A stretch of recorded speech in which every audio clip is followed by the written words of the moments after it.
Oui, nous avons choisi de discuter de ce thème ce matin.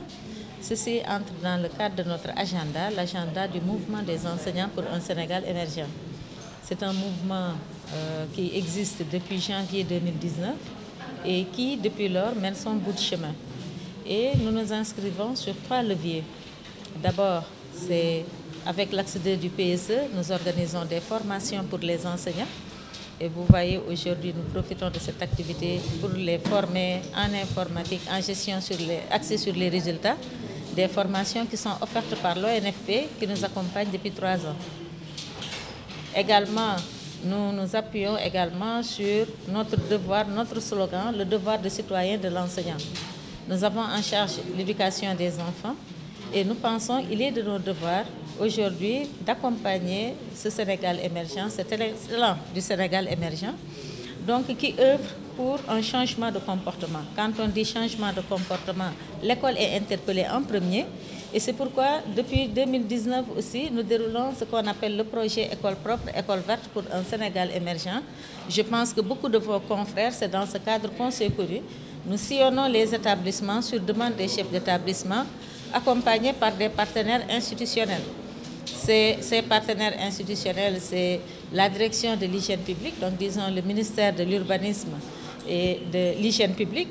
Nous avons les eaux et forêts, nous avons l'UCG, et je profite de cette occasion pour les remercier sincèrement, qui nous ont accompagnés pendant 3 ans à embellir les établissements, à les nettoyer, à fleurir, mais surtout à travailler avec les élèves en installant des comportements, parce que nous pensions que l'hygiène était d'abord des comportements de tous les jours.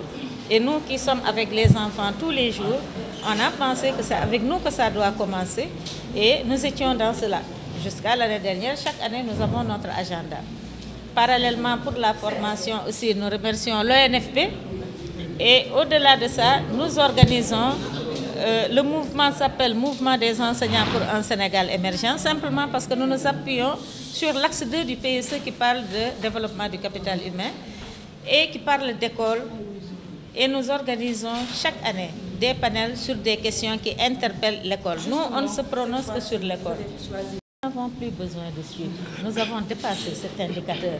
L'indicateur est là. Vous, éléments de presse, vous passez tout votre temps à relayer des cas de violence. Nous l'avons vécu l'année dernière, toutes ces années d'ailleurs.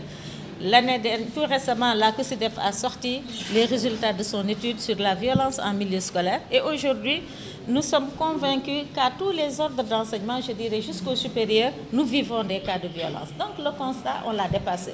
Maintenant, nous on s'inscrit par rapport...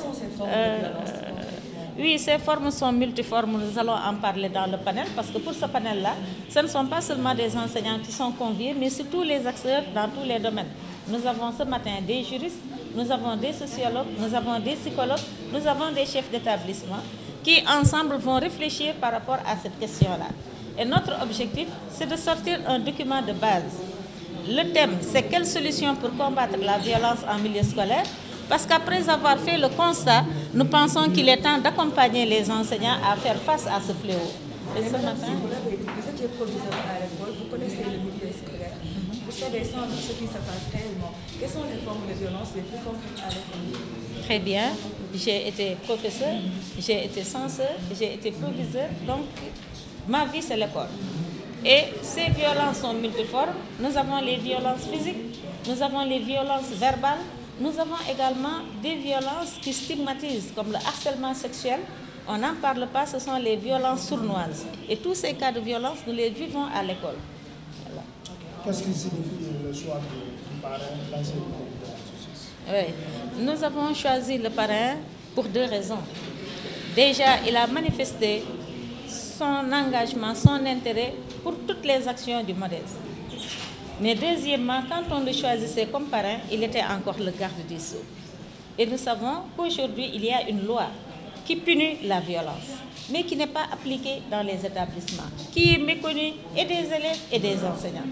Et c'est pourquoi nous avons convié un magistrat, le directeur de l'éducation surveillée et de la protection sociale, qui viendra, lui, à son niveau, à côté des experts spécialistes des violences basées sur le genre, des sociologues, des psychologues, qui viendra trancher pour montrer qu'il y a une loi, parce qu'il nous faut quand même des garde-fous pour arrêter ce phénomène. Nous le constatons, mais nous estimons qu'encore rien n'est fait pour vraiment aller vers limiter juridiquement cette question.